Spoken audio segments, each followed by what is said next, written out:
An incident that took place at Harvard University in the heart of Boston in November 1849 left a bad mark on Harvard history that cannot be erased from memory.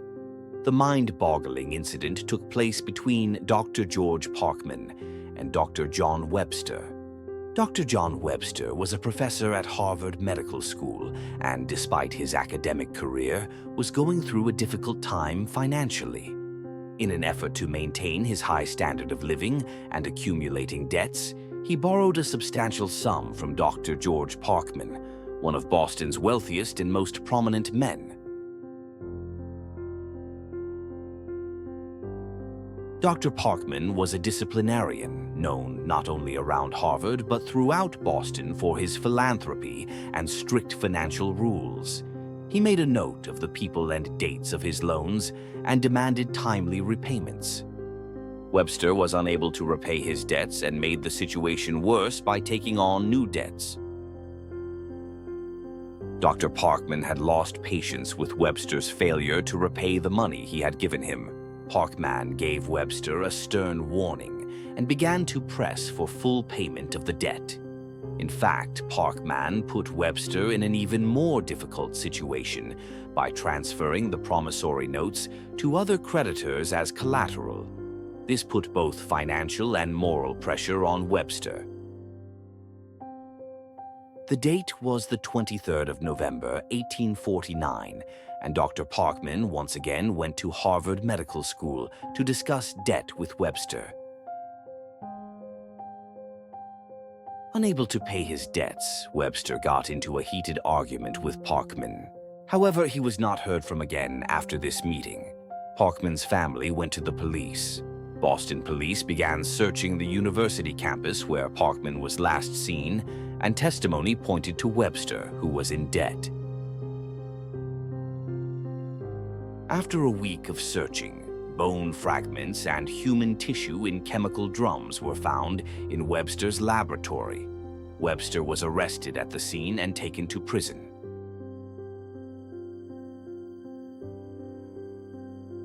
The first trial was held on the 19th of March, 1850. The trial became one of the most sensational trials of the period. The people of Boston packed the courtroom, and journalists recorded every session in detail. During the trial, Webster appeared both physically and psychologically tense. The defense team argued that Webster was an intellectual professor and could not possibly have committed such a crime. The presiding judge then gave the floor to the witnesses. Witnesses included laboratory staff and people in Webster's circle. One laboratory employee stated that Webster was unusually stressed and anxious on the day of the murder. In particular, the dentures were key to Parkman's identification. Parkman's dentist testified as a witness in court and confirmed with certainty that the denture found at the crime scene belonged to Parkman. When all the evidence came to light, Webster, unable to hide it any longer, confessed to the crime, explaining that he had argued with Parkman and killed him because he could not pay his debts. With the hearing of the parties and witnesses, the case proceeded to the decision stage. At the end of the trial, which continued under intense public interest, he was found guilty and sentenced to death. The verdict of the court was announced on the 1st of April 1850, and it was emphasized that Webster had committed the murder in cold blood and that the most severe punishment should be applied. After the verdict, Webster, his family, and the community were deeply affected. Harvard University and the people of Boston were still reeling from the shock of this event. The court decision was widely covered in the newspapers of the time, and let's talk about the effects of this issue on society. This was one of the first cases in U.S. law in which forensic science was used effectively. Dr. Parkman was identified through the discovery of bone remains and dental prostheses. This led to a greater emphasis on physical evidence in future cases. Forensic medicine became the standard in murder trials. Identification from human remains became a pioneering method for solving many crimes in the following years. The case was a media sensation at the time. Newspaper headlines across America described the full details of the murder, and Webster's trial was often discussed in public.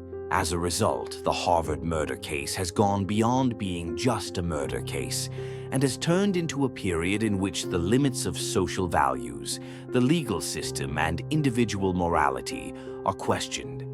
The lessons to be learnt from this case show how important justice and ethical responsibilities are, and that every crime has consequences. When all these elements come together, this case has remained in the memory as a historical lesson.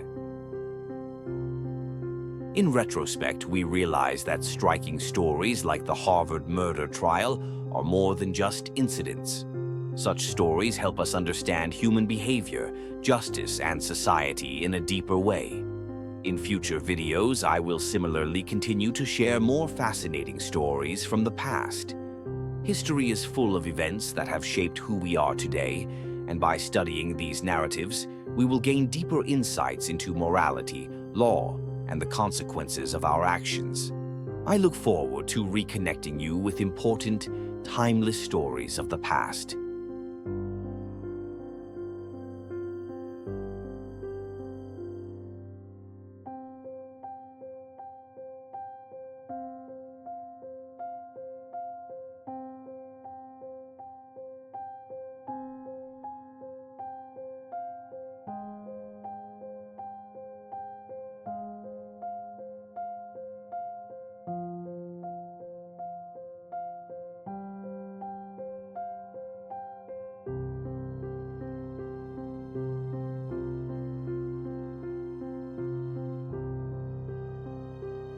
You can help me grow by subscribing to my channel. Stay in love, peace, and health until we meet again with any story from anywhere in the world.